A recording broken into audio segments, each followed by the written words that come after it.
and welcome to Watches with a Woman. I am here to tell you what I think different belts at Jiu-Jitsu would wear for watches. Number one, white belts. I'm gonna go with some sort of Seiko 5 sports watch. They're solid, they're getting into collecting. This one here is a Honda Super Cub edition, so it's one of their special editions. You can get creative with it.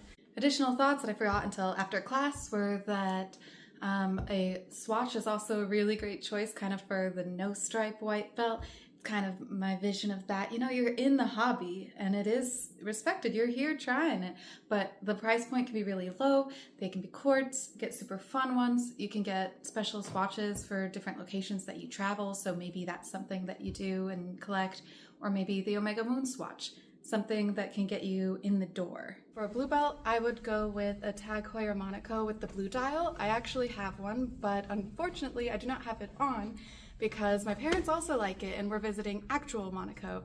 So I'll post a photo of my mom wearing it over there. Another thought on the Tag Heuer Monaco is that hopefully by the time you're a blue belt in watches, you're considering what complications you like a date window or a chronograph. And then for purple, at this point you're getting some more responsibility, maybe you're able to take care of things more, so I'm gonna go with some sort of vintage watch. I'm wearing my vintage Lucerne here. It's manual wind, so it requires a little bit more work, but you've been collecting for a bit, so you're ready for it. A purple belt at my gym actually got a really beautiful vintage Piaget when he was purple belt. He's a brown belt now, but gorgeous.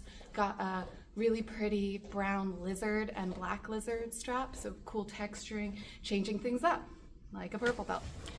So continuing on with what watches I think different Jiu-Jitsu belts would wear, we're going on to brown belt. And in this case, I'm gonna go with this is when you would choose which Grand Seiko you want. So I'm wearing here the Grand Seiko Rika that was back from 2019. So it has a really pretty kind of green textured dial that shows up in the sun with the gold indices. It's a high beat movement. So now you're deciding, I want to invest a little bit more in a watch. Is it going to be a high beat, a spring drive? Do I want it to be a pretty textured dial, something more classic? You kind of have your own style at this point, one would think, and you're ready to commit and jump in with something that is such a iconic watch in the watch collecting community, your Grand Seiko.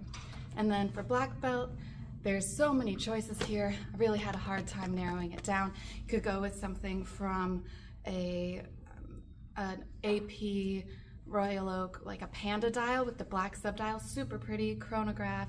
I also thought maybe a Bulgari Octofinissimo. It won a bunch of awards, you know, thinnest watch, a super lightweight watch. It's like you aren't even wearing it. They have lots of different dial variations, and it almost feels like a part of you when you wear it. I would definitely have that on my list of grail watches one day.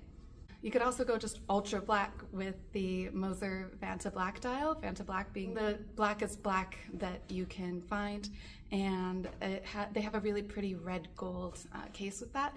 And I also thought, you know, you can just go with the old non-destructible and iconic G-Shock. In part because there is a black belt at my gym that has a really cool red G-Shock, so I'll see if I can get a picture of it on his wrist here.